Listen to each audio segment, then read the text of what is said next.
Atos capítulo 15 até o 21. Vamos tentar entender um pouquinho mais desse momento tão importante. Esse livro que tem sido base de nossas pregações domingo após domingo, que eu espero que você possa entender aquilo que Deus espera de você, mais do que de nós como igreja, mas de você como um testemunha, um discípulo de Cristo. Isso é muito importante. Por isso estamos meditando nele domingo após domingo, tentando aprender e conhecer um pouquinho mais e voltarmos à essência da mensagem do reino de Deus, à essência do cristão. Então que você possa acompanhar comigo aí em nome de Jesus. Vai dizer assim o versículo 1: Alguns indivíduos que desceram da Judéia ensinavam aos irmãos: se não vos circuncidades, segundo o costume de Moisés, não podeis ser salvos. Tendo havido da parte de Paulo e Barnabé contenda e não pequena discussão com eles, resolveram que esses dois e alguns outros entre eles subissem a Jerusalém aos apóstolos e presbíteros com respeito a esta questão.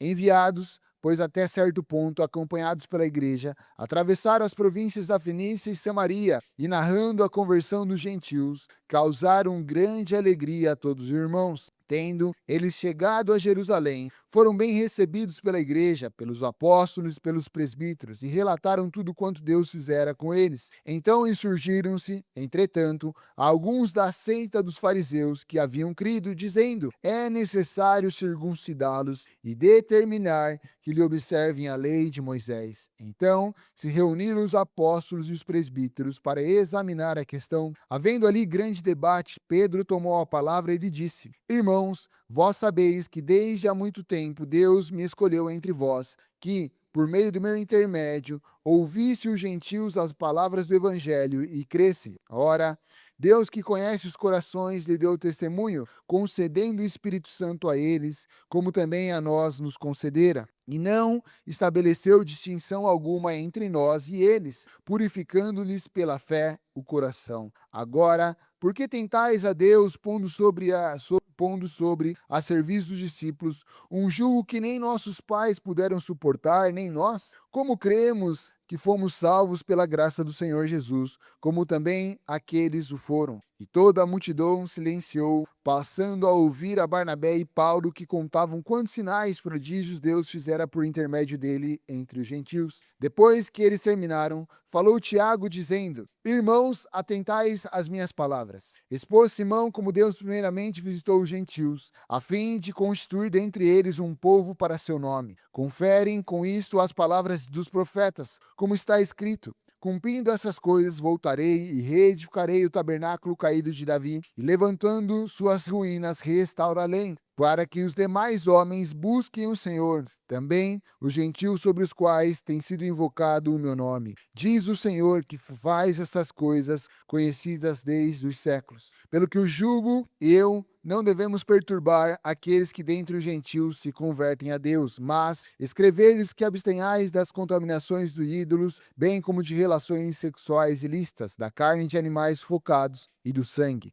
Porque Moisés tem em cada cidade, desde tempos antigos, os que pregam nas sinagogas, onde é lido todos os sábados. Pai, obrigado pela tua palavra. Fala conosco nessa noite, Deus. Que nossos corações estejam voltados a Ti nessa hora, Deus. Que possamos ser edificados, ministrados pelo Teu Espírito, aquele que traz a verdade, aquele que traz a revelação e o conhecimento da parte de Cristo. Em nome de Jesus, Pai, que não venhamos, Senhor, nos distrair diante daquilo que o Senhor quer falar conosco. Que a Tua palavra seja clara aos nossos ouvidos e aos nossos corações, e assim possamos sair daqui transformados pela Tua verdade. Luz para os nossos caminhos, assim é a Tua palavra. Então que ela nos ilumine uma vez mais nessa noite. Assim nós oramos e Te agradecemos no nome de Jesus, Senhor. Amém. Amém? Você pode dar uma salva de palmas a Deus? Querido, nós vemos aqui então mais um momento de Paulo e Barnabé, do qual eles estavam ali fazendo o seu papel como testemunhas de Cristo, anunciando a Cristo, falando das verdades de Jesus, trazendo a mensagem de esperança, de salvação. E aqui nesse cenário, nós vemos então a igreja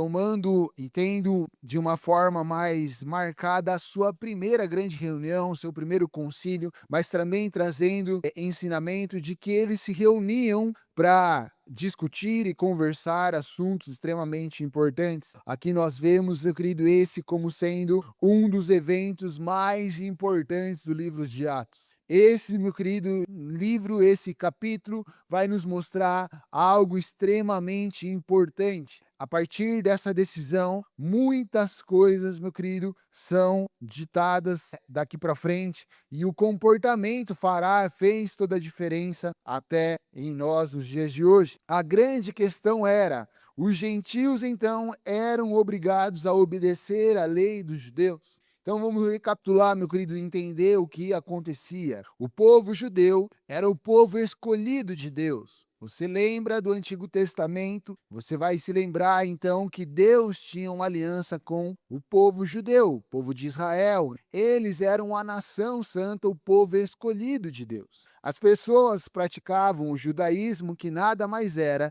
do que o cumprimento das leis de Moisés, estabelecidas lá por Deus no monte, dada a Moisés, para que aquelas leis protegessem o povo da contaminação das outras nações. A partir do momento que eles vão, então, a conquistar as terras, deixam de ser escravos do Egito e vão conquistar as terras, eles passariam, então, a morar próximos às outras nações, pessoas viriam até as suas nações, eles tinham uma instrução de não fazer aliança, de não se casarem, para que não houvesse contaminação. E toda essa lei era uma forma de Deus proteger o seu povo, além de fazer com que esse povo estivesse se voltando a Deus. Então todos os rituais, os sacrifícios, tudo que está ali no livro de Moisés, através da lei de Moisés, tinha esse papel de proteger o povo e de conduzir o povo a Deus, de levar o povo a estar mais próximo de Deus, não se contaminando então com as demais culturas. E esses homens então vão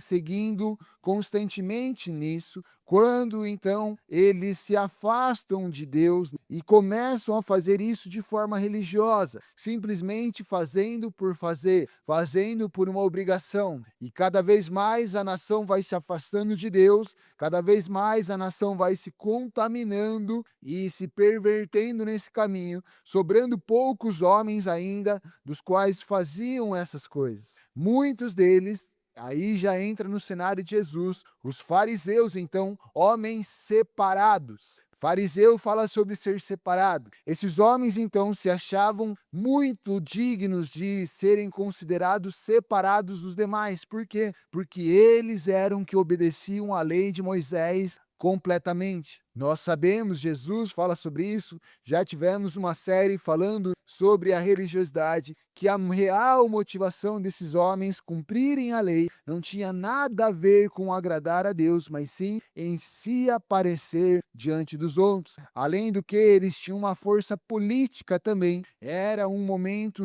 onde o povo sofria sobre o Império Romano então dominava sobre o povo de judeu, e esses homens eles tinham uma certa importância e uma certa influência dentro do governo romano. Afinal de contas, eles eram líderes religiosos e poderiam então também explorar ou talvez direcionar as pessoas. Então era também algo político envolvido nisso. Por isso você vai ver divisões dentro desse mesmo grupo, algumas divisões. Esses homens, então, estavam preocupados em saber se aqueles que buscavam a Jesus deveriam, então, cumprir a lei de Moisés. Por quê? Porque quando Jesus vem, ele se apresenta aos judeus. Ele se apresenta na nação judaica, nas cidades ali em que as pessoas seguiam esses ritos, esses costumes. Os discípulos eram judeus. Nós vemos a palavra sendo então divulgada e promulgada para aqueles que não eram do povo judaico, nem o livro de Atos, através de Pedro, ele mesmo fala sobre isso quando ele vai lá na casa de Cornélio. Você lembra quando ele tem uma experiência no teto da casa, desce os animais, Deus manda ele comer os animais impuros. Era uma mensagem de Deus dizendo: vá, leve a mensagem àqueles que são considerados impuros pelos judeus. Os judeus consideravam todas as nações impuras, porque eles não praticavam os mesmos ritos que eles de purificação. Nós vemos aqui Paulo e Barnabé indo às demais nações, falando, e quando eles estavam então anunciando o reino de Deus, essa mensagem, homens do grupo dos fariseus começaram a vir e a dizer: ei, importa que esses homens que conhecem a Cristo também vivam diante da lei de Moisés, que eles também cumpram os ritos da lei de Moisés, que eles também estejam vivendo fundamentados naquilo que Moisés nos disse. E aí essa é a grande questão que vai estar em debate nesse texto, mas também você vai ver Paulo falando sobre isso no livro de Gálatas, você vai ver esses questionamentos muitas vezes aparecendo em alguns momentos na sua leitura bíblica no Novo Testamento. E ainda nos dias de hoje, meu querido, algumas pessoas se questionam a respeito de algumas coisas em relação a isso. Guardar o sábado, entre tantas outras coisas. Diante dessa reunião, diante desse cenário, a resposta que foi dada, ela muda o rumo das coisas. Porque dependendo da resposta, o evangelho, a levar o cristianismo à frente, poderia ter um jeito, e a partir do que foi dito aqui, então, houve um outro caminho. Então, nós vemos aqui a missão se cumprindo. E acredita que sim, se eles tivessem que cumprir a lei, o cristianismo, então, teria diminuído grande o seu impacto, porque as pessoas das demais nações não estariam ali apenas recebendo a mensagem de Cristo, mas elas estariam tendo que se moldar a uma forma de viver semelhante à dos judeus. E aqui o que entra em questão é a circuncisão, sobre cortar então ali a parte do órgão masculino. Ali, meu querido, aquilo para alguém que era de outra nação não faria nenhum sentido. Essa era uma marca que Deus estabeleceu para o seu povo. Lá no livro de Moisés, através de Moisés, nas leis de Moisés, foi algo que caracterizava eles e que para as demais nações não fazia sentido algum. Se a resposta fosse que todo aquele gentio, aquele que não era judeu, mas que conhecesse a Cristo, tivesse que praticar isso, o evangelho, o cristianismo, a propagação do cristianismo, do evangelho de Jesus aqui, teria diminuído consideravelmente. Porque muitos talvez não iriam se submeter a isso. Isso seria um grande entrave para que a mensagem fosse anunciada. Se talvez eles tivessem que obedecer, eles já não estariam mais dispostos e se envolveriam cada vez mais nessa seita chamada de fariseus. Então, a discussão aqui, ela se torna algo fundamental. Será que os gentios, então, precisam ser circuncidados? Isso gerava pavor. Você lembra lá no Antigo Testamento, quando os homens vão e conquistam uma cidade através da espada, quando eles fazem um vínculo com uma nação, os homens daquela nação se submetem à circuncisão por causa de Diná. Quem lembra dessa história que eu estou falando? De quem eu estou falando? Que período que eu estou falando? Eles fazem um voto com uma nação, então, o filho de um príncipe toma uma mulher e aí diz que quer casar com aquela mulher. Vai se lembrando dessa história aí. E aí eles falam, então tá, ela pode casar desde que vocês também sejam circuncidados. Eles vão então e falam, legal, vamos circuncidar. É necessário que todos os homens sejam circuncidados da cidade. Então, todos os homens, a partir do rei, do príncipe, são circuncidados. É cortado ali,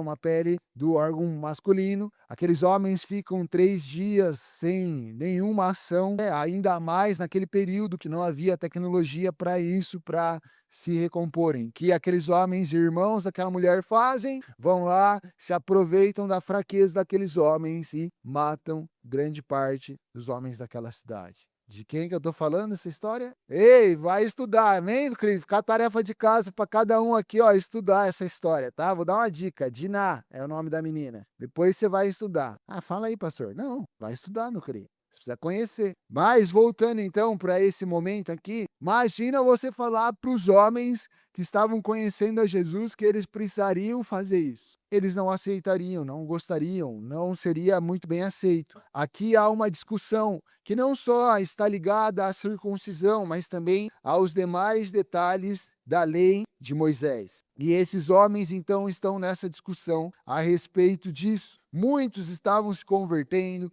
muitos estavam ali se voltando a Jesus, muitos estavam ali renunciando à sua fé para estarem com Cristo. E agora então eles são deparados com esse questionamento. Alguns acreditam que se fosse necessário que esses homens se submetessem à circuncisão, isso barraria. Outros falam que se fosse necessário, aqueles que aceitassem ser circuncidados se afastariam de Cristo. Por quê? Porque a lei não aproximava as pessoas de Cristo. A lei afastava as pessoas de Cristo. A lei de Moisés era para um tempo. A partir de Cristo vem a nova aliança. Aquilo que Cristo propõe é superior à lei de Moisés. Quem cumpria a lei fielmente eram os fariseus, aqueles que rejeitaram a Cristo, aqueles que condenaram a Cristo. Então, se a resposta dos discípulos, que esse questionamento foi cair na mão deles, fosse de que era necessário cumprir a lei, um grande risco o cristianismo estava correndo. Um grande risco estava sobre as pessoas.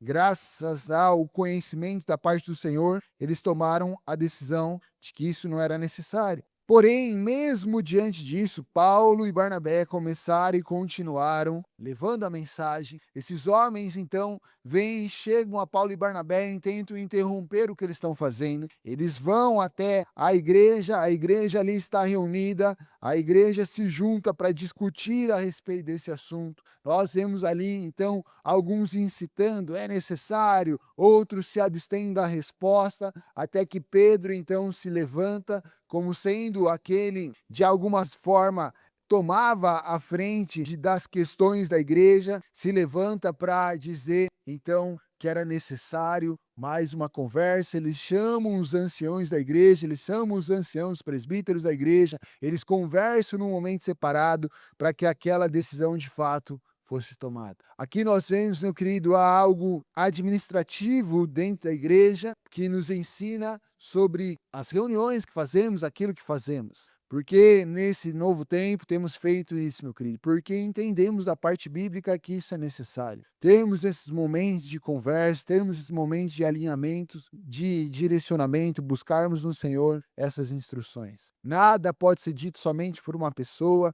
nada pode ser regulamentado apenas por alguém. É necessário, então, esse comando coletivo, mas completamente dependente do Senhor. Aonde opiniões, aonde ideias são colocadas, aonde temas são discutidos. Isso é extremamente importante, era assim que a igreja se movia, era assim que a igreja andava, era assim que eles continuavam se movendo. E aqui nós vemos então Pedro, se levantando e dizendo a respeito do seu testemunho quando ele viveu em Cornélio. Quando ele foi lá e anunciou a mensagem, aqueles homens receberam o Espírito do Senhor. Ele vem e fala a respeito daqueles homens que ali foram alcançados por Deus, tiveram uma revelação do Espírito Santo. Lá no versículo 8 e 9, você vai ver então os versículos mais importantes, meu querido, nessa discussão, aonde ele vai dizer assim: ora,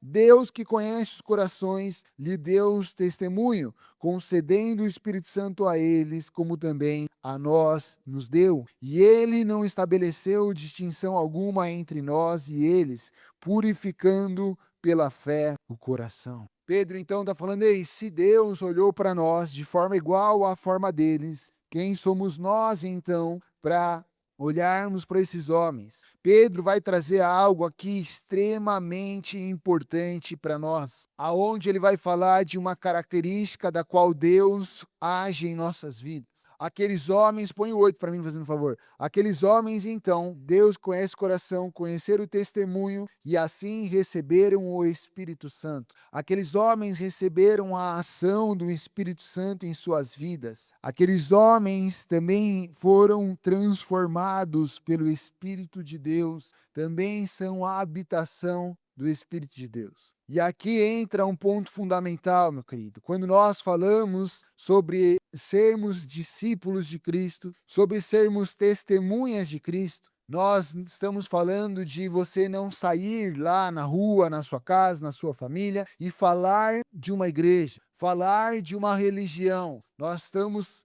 falando sobre exatamente isso, sobre Deus conceder o Espírito Santo àqueles que estão ao nosso redor. Sabe o que se tornou o evangelismo nos dias de hoje? Você compartilhar um versículo, você levar o flyer de uma igreja, você levar, sei lá, compartilhar uma música, compartilhar uma mensagem. Ok, isso é legal, mas isso não é ser testemunha. É só o compartilhamento de coisas. Ser um testemunha é você ser um instrumento de Deus para que o Espírito de Deus venha sobre aquela pessoa, para que a revelação de Deus venha sobre aquela pessoa, não através de você, mas através do Espírito Santo. E isso vai vir quando você anunciar a mensagem de Cristo àquela pessoa. Quando você falar da verdade de Jesus Cristo, da obra de cruz, da salvação. E quantas vezes, meu querido, você faz isso? Quantas vezes eu faço isso? É muito mais fácil compartilhar um flyer, uma postagem, um versículo, uma mensagem. É muito mais fácil. Isso pode transformar vidas, podem ser alcançadas, lógico, meu querido, eu não estou limitando o poder e a ação de Deus. Mas é muito mais do que isso. Vai além disso. Eu e você, meu querido, precisamos entender a importância do Espírito Santo estar sobre a vida das pessoas que estão ao nosso redor. Nós precisamos orar para que as pessoas tenham um encontro com o Espírito de Deus. Que as pessoas tenham uma revelação do Espírito Santo. Afinal de contas, quem convence o homem do engano, do pecado, é o Espírito Santo de Deus. Não sou eu e nem você. Nós precisamos clamar, buscar, então, que essa verdade venha sobre a vida daqueles que estão à nossa volta. Quando esses homens, a Bíblia vai dizer, cheios do Espírito Santo, iam lá e falavam sobre Cristo. Eles estavam ali, meu querido, falando e experimentando a ação pura do Espírito Santo na vida deles e daqueles que estavam à sua volta. E é isso que nós precisamos buscar. É isso que nós precisamos desejar em nossos tempos, em nossas vidas. Não é responsabilidade do pastor, não é responsabilidade de um líder, não é responsabilidade de alguém que se diz evangelista. É responsabilidade de todo cristão, de todo aquele que decide seguir a Jesus. Porque Jesus disse, ei, sereis meus testemunhas. Não era só os 12, era todos aqueles que estavam reunidos, clamando pela sua presença, clamando por ele. Todos aqueles, então, que entenderam a obra de Cristo na cruz. Pedro está nos dando, meu querido, algo fundamental, que muitas vezes nós esquecemos, que muitas vezes nós não consideramos. Nós queremos, meu querido, muitas vezes que as coisas aconteçam. Nós queremos ver a nossa família voltada a Cristo. Nós queremos ver a nossa cidade voltada a Cristo. As pessoas do nosso trabalho voltadas a Cristo. Mas nós não queremos ser um instrumento para que isso aconteça. Nós terceirizamos essa responsabilidade que é nossa. Que alguém venha e pregue, que um dia ouça uma mensagem, que alguém evangelize, que alguém anuncie Cristo. Nós nem oramos para que o Espírito Santo venha sobre aquela pessoa.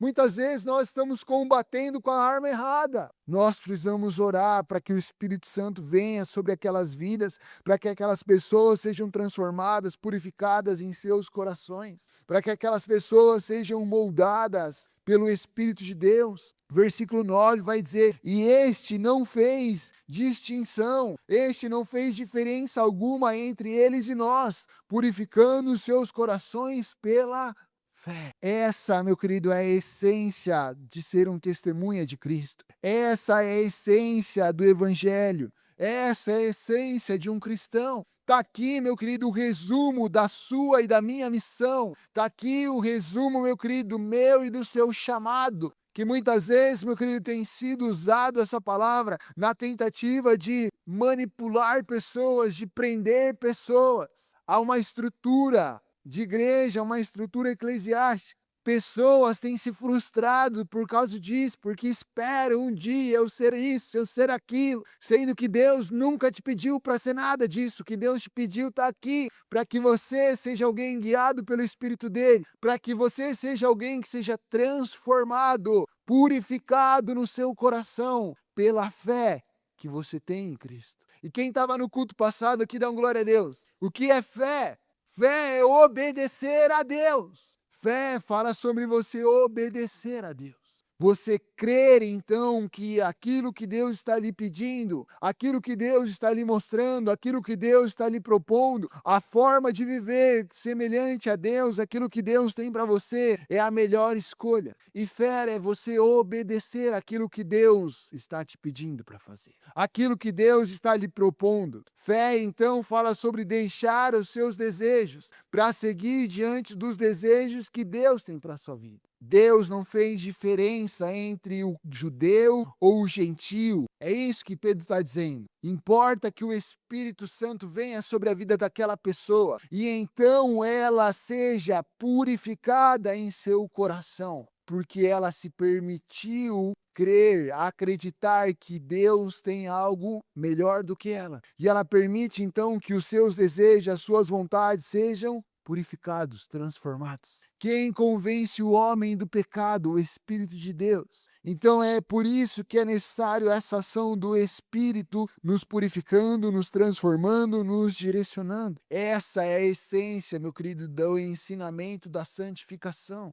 Porque muitas vezes as pessoas estão tentando convencer as outras e se esquecendo que é um papel do Espírito constranger, que é um papel do Espírito de trazer essa santificação. Se você tem lutado contra práticas que não são legais, querido, continue perseverando, mas entenda e submeta o seu coração a Deus, para que o Espírito Santo te purifique, para que o Espírito Santo, o poder de Deus, te transforme, porque essa ação ela é sobrenatural, é quando o Espírito Santo penetra em nosso coração, então ele transforma o nosso coração. É por isso que muitas vezes, meu querido, a religião afasta as pessoas de Deus. Lembra, a lei mosaica exigia rituais, sacrifícios, e aquilo não aproximou as pessoas de Deus, pelo contrário, afastou. Quantas vezes você ouviu alguém dizer assim: eu não vou para a igreja,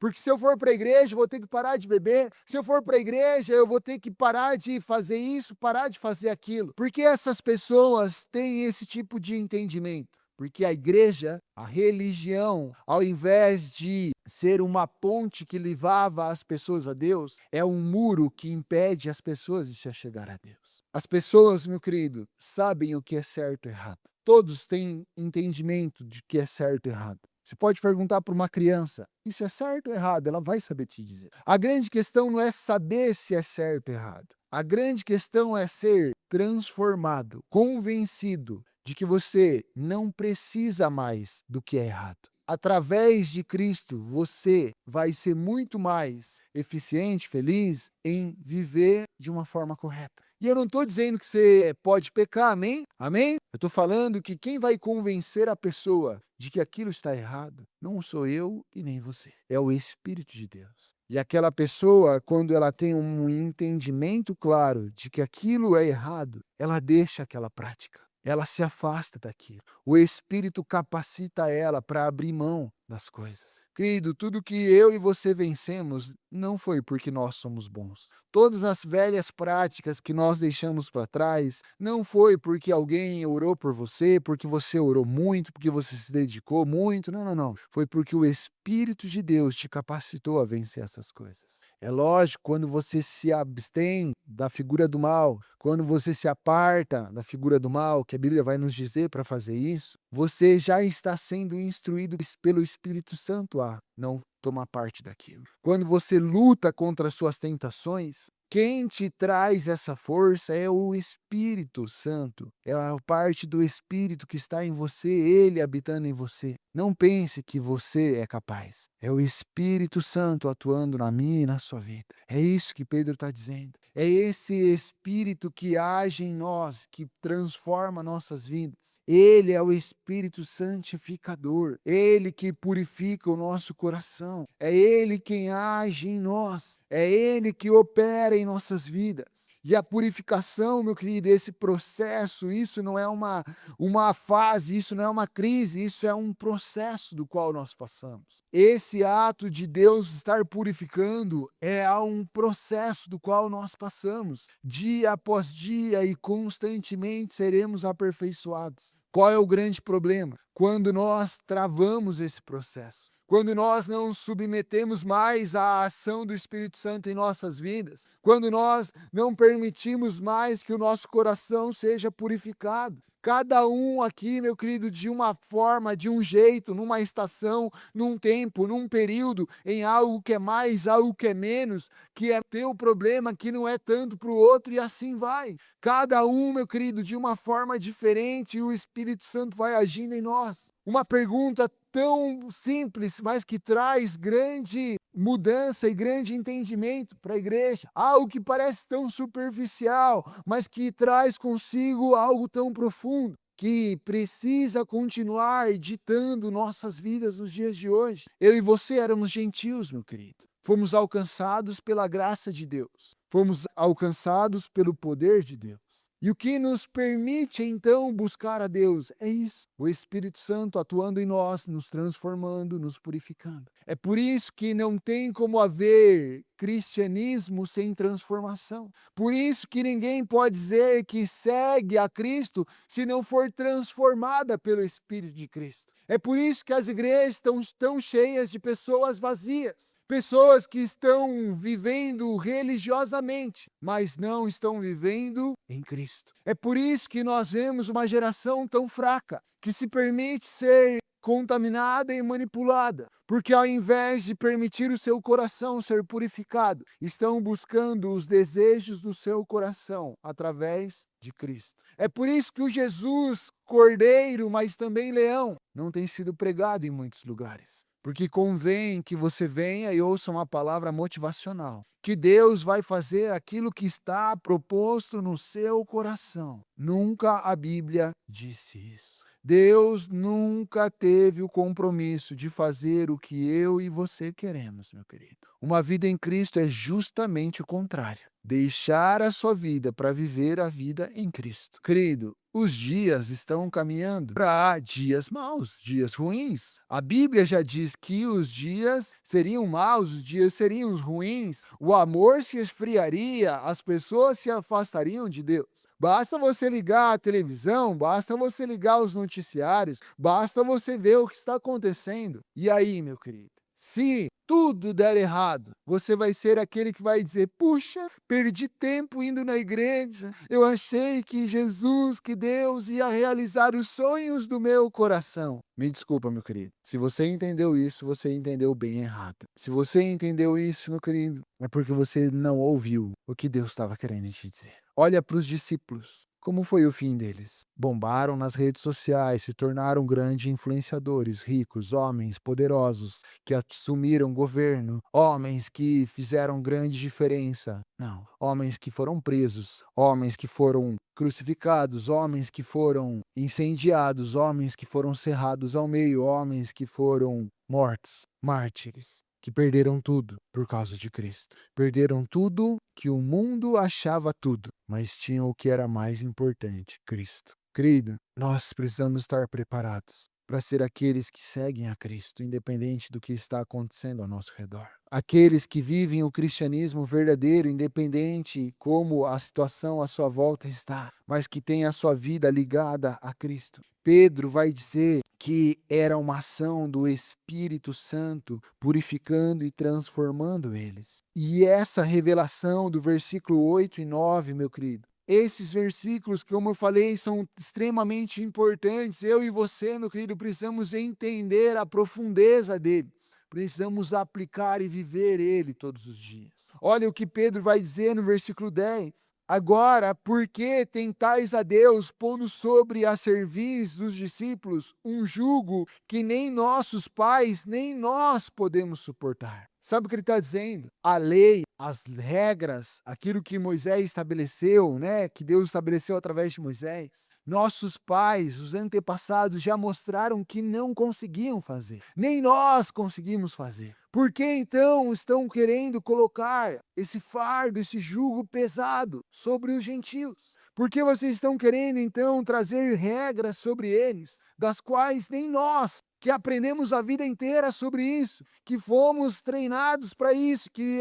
a nossa cultura dizia isso, conseguimos cumprir? Pedro está falando de algo do qual aqueles homens já entendiam que era fracassado, que era uma tentativa que não daria em nada, que era uma batalha perdida, que era algo que não poderia ser alcançado e deixava eles em dívida. Por isso, quando Cristo morre, a palavra de Deus vai dizer que ali ele leva o escrito de dívida, é isso também. As pessoas estavam sempre devendo, porque elas não conseguiam cumprir a lei. Pela sua própria capacidade, elas não conseguiam cumprir aquilo. Exatamente isso que Pedro está dizendo. Através de Cristo, então, vem essa liberdade para cumprirmos aquilo que Cristo tem para nós através da ação do seu Espírito e não na força do nosso braço. Quem está entendendo aqui pode dar glória a Deus. Quantas vezes eu e você olhamos para alguém e falamos assim: nossa, fulana, meu Deus, tá faltando Jesus no coração dele. Como é que ele não consegue viver dessa forma? Como é que ele continua fazendo isso? Como é que ele continua fazendo aquilo? Só pode estar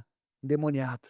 Tá perdido agora, tá desviado. Tá, meu querido? Às vezes nós estamos querendo colocar um jugo sobre a vida dos outros, do qual nem mesmo nós conseguimos carregar. O meu e o seu papel não é condenar quem está ao nosso lado. O meu e o seu papel é auxiliar para que essa pessoa encontre em Cristo, no Espírito Santo, a libertação daquela prática e não condenar ela por isso. Não estou dizendo que é para você ser permissivo com o que a pessoa faz, mas se você não vai ajudar, então não atrapalhe. Se você não vai orar, se você não vai trazer um bom conselho, se você não vai ser alguém que vai discipular aquela pessoa, não condene ela, porque isso caía bem aos fariseus. Jesus fala sobre isso. Você que está olhando para o cisco no olho do seu irmão, enquanto não percebeu a trave que há no seu olho.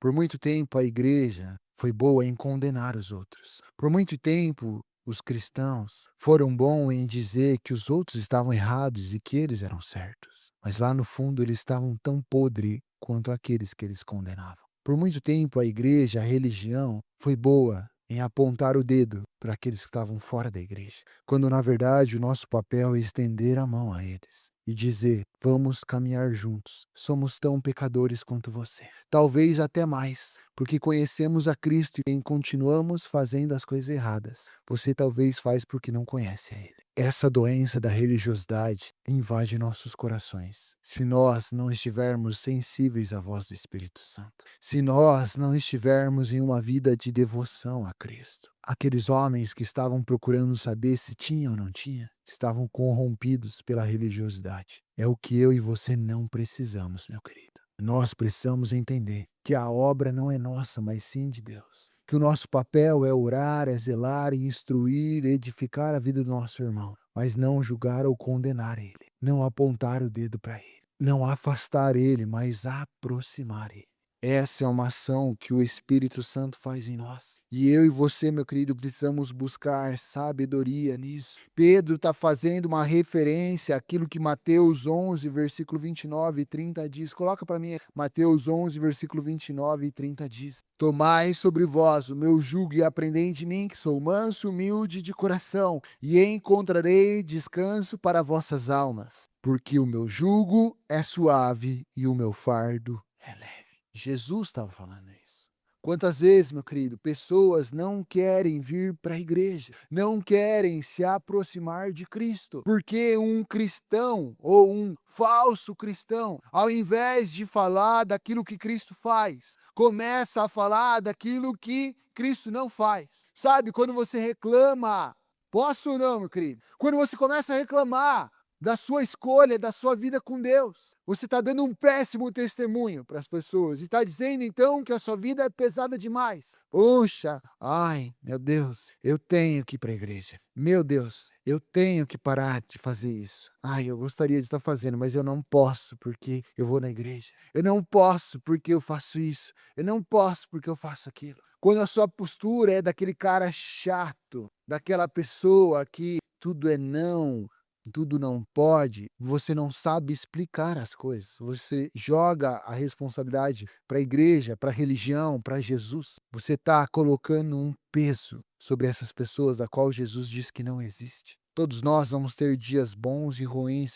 Todos nós vamos ter experiências boas com pessoas no trabalho, boas e ruins com pessoas no trabalho. Todos nós vamos ter experiências boas e ruins com as pessoas do nosso bairro. Todos nós vamos ter experiências boas e ruins com pessoas no mercado. Todos nós vamos ter experiências boas e ruins com pessoas dentro da igreja. Não pense que não vai ser diferente aqui dentro. O problema é quando você só olha para isso e começa a falar disso para as pessoas que estão lá fora. Quantos filhos que não querem ir para a igreja porque o pai e a mãe chegam em casa e começam a falar mal das pessoas da igreja na frente de seus filhos? Ih, você viu só? O pastor nem ligou o ventilador hoje, não é ele todo calorento? Nossa, você viu a irmã? Que roupinha, frio, que vê se aquilo é roupa de ir para a igreja. Sabe a mensagem que está levando para o seu filho e para a sua filha? Eles são crianças, eles talvez não tenham maturidade para entender o que você está dizendo, para entender o que você está falando, e você nem deveria estar falando isso. Quantos que não querem ser cristão por causa do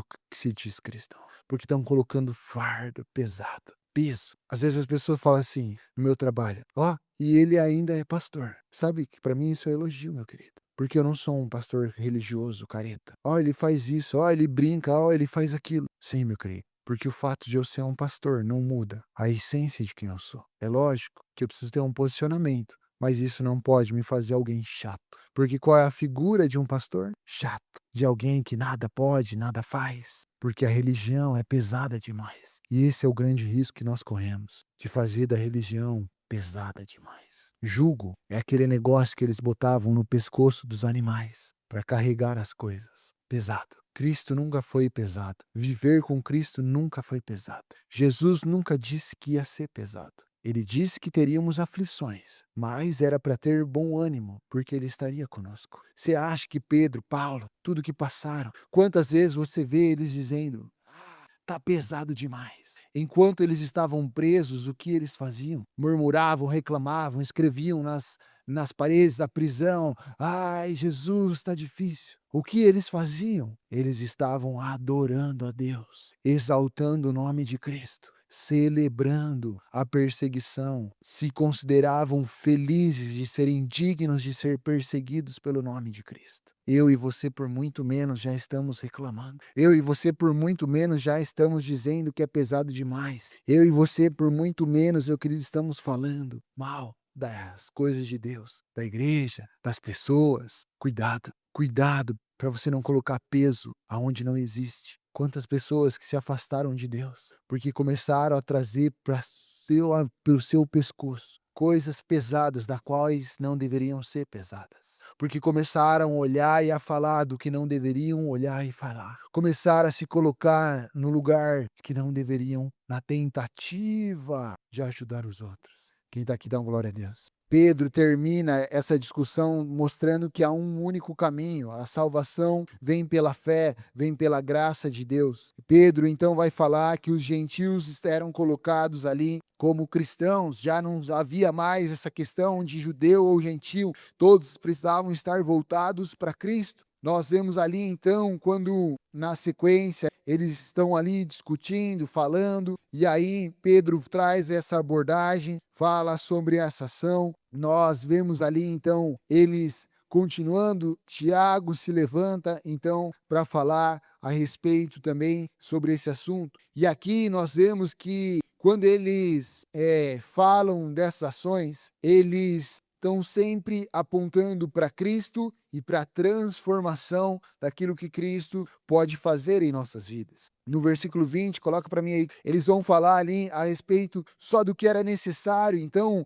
aqueles homens se deixarem ser transformados. Olha o que ele vai dizer: ei, mas escreve para eles, fala para eles apenas, então se abster das contaminações dos ídolos. Fala para eles também, então, deixarem a fornicação, as relações sexuais ilícitas de lado. Fala para eles também, então, deixarem a carne, né, de animais sufocadas de lado e o sangue. Não há problema, eles não precisam, então, voltar a praticar a lei. Mas só fala um pouquinho para eles sobre essas questões. Só fala para eles a respeito desse assunto. Só fala para eles que isso são coisas que são importantes, que tem a ver então com uma prática da qual eles estavam acostumados. Essa restrição que eles trazem a esses homens fala sobre o quê? A preocupação que eles tinham em relação a os gentios. Essas pessoas, meu querido, elas eram acostumadas a adorar inúmeros deuses, vários deuses. Normalmente essas nações, elas eram politeístas, então eles acreditavam no Deus isso, Deus aquilo lá, o Deus aquilo outro. Então Deus, Jesus, através de Jesus, poderia ser mais um Deus para eles. É por isso que ele está falando, então, ei, fala para eles que, beleza, não precisa cumprir a lei de Moisés, mas eles não tenham ídolos, que eles não estabeleçam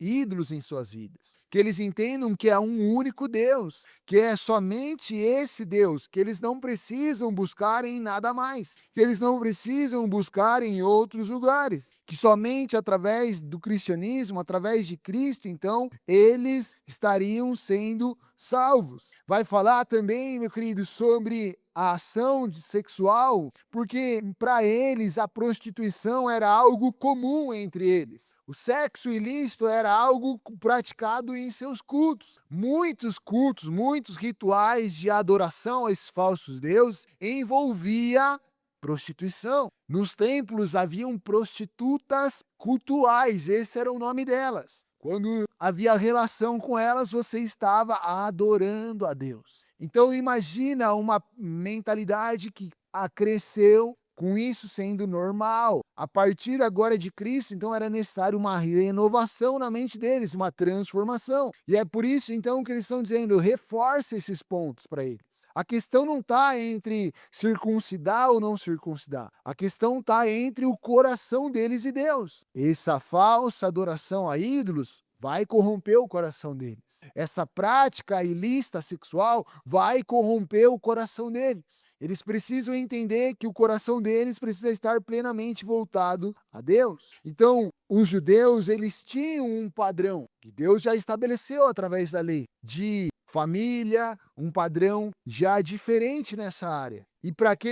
aquela população, então, era necessário eles entenderem essas transformações. Que era necessário, então, mudar coisas para que eles pudessem seguir o caminho de Cristo. Ainda que não fosse uma exigência de lei, era uma exigência no sentido moral de Cristo. Eu e você, meu querido, não precisamos cumprir a lei de Moisés. Quando nós seguimos a lei moral de Deus, o caráter de Deus, os princípios de Cristo, automaticamente nós cumprimos a lei. Porque nós estamos seguindo algo superior à lei. Quando eu e você manifestamos o fruto do Espírito, nós estamos cumprindo a lei. Quando eu e você andamos segundo o caráter de Deus, os atributos de Deus, fidelidade, bondade, nós estamos cumprindo a lei. E era isso que eles estavam dizendo. E aí, quando eles falam ali da parte final do animal sufocado, do sangue, ele está falando, meu querido, de algo que era proibido em relação aos animais, aos sacrifícios. Eles não comiam carne com sangue, porque para o judeu o sangue simbolizava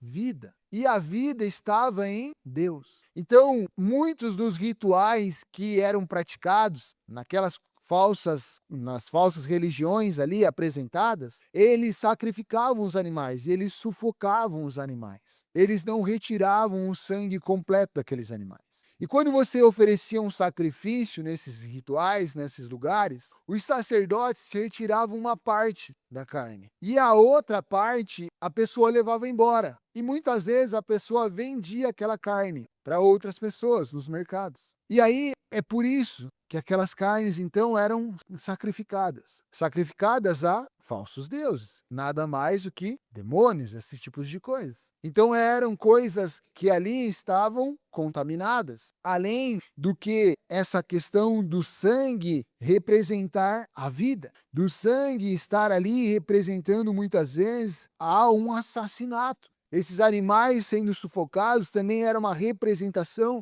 de um assassinato. Então é por isso que eles trazem essa instrução. Só fala para eles, então, se abster dessa carne com sangue, com animais sufocados. Porque em grande parte, esses animais, meu querido, estavam ligados aos rituais, estavam ligados a essas ações. E eles entendiam, então, quando um animal era saudavelmente morto, aquele animal tinha um manejo, um cuidado bem específico e o sangue não ficava sobre eles. Alguns também acreditam que isso era mais uma exigência, algo ligado a uma questão de falar do que de prática mesmo. E era cultural, estava ligado àquela cultura, àquele momento, àquela situação. Estava ligado à cultura os qual aquelas pessoas enfrentavam durante sua vida toda. O que Tiago diz, para finalizar, ele está falando assim, ei, não é necessário, então, eles voltarem à lei. Não é necessário eles entrar nessa discussão. O que tem a ver é que se eles, então, entenderam que Jesus é o Senhor de suas vidas, é necessário, então, que haja mudança. É necessário que eles deixem a cultura que eles viveram a vida inteira de lado. Quando ele fala desses aspectos, relações, ídolos e carne, ele está falando, só fala para os gentios que eles vão viver com Cristo. Mas a cultura deles precisa mudar. Eles já não vão mais viver com a cultura que eles tinham antes. Agora eles vão precisar entender a cultura do reino dos céus. E é exatamente, meu querido, o que eu e você estamos aprendendo domingo após domingo. É exatamente esse o papel nosso de dizer, ei, você agora não vive mais pela cultura que você viveu. É necessário você abrir o seu entendimento, é necessário você permitir uma transformação na sua mente para viver a cultura dos céus, para viver conforme Deus tem para a sua vida, conforme a palavra de Deus te orienta. Puxa, mas antes eu fazia assim. Pois é, agora você é nova criatura em Cristo. No reino de Deus isso não se adequa. Mas antes Pois é, agora em Cristo isso já não faz mais sentido. Isso já não tem mais a ver. Isso já não é mais importante. Isso já não se adequa mais ao teu estilo de vida. Mais uma vez, meu querido, algo que precisava vir de dentro para fora. Algo que precisava ser transformado interiormente. É isso. Quando nós somos testemunhas de Cristo, meu querido, nós precisamos entender, primeiro, para nós. Precisamos viver nós essa mudança. Precisamos ver nós essa nova cultura. Precisamos ver nós essa transformação, que é leve e suave. Que o Espírito de Deus vai nos conduzir, que o Espírito de Deus vai nos dar força, que o Espírito de Deus vai nos orientar. E à medida que entendemos isso, então, levamos para aqueles que estão ao nosso redor. Feche seus olhos, meu querido, curva sua cabeça.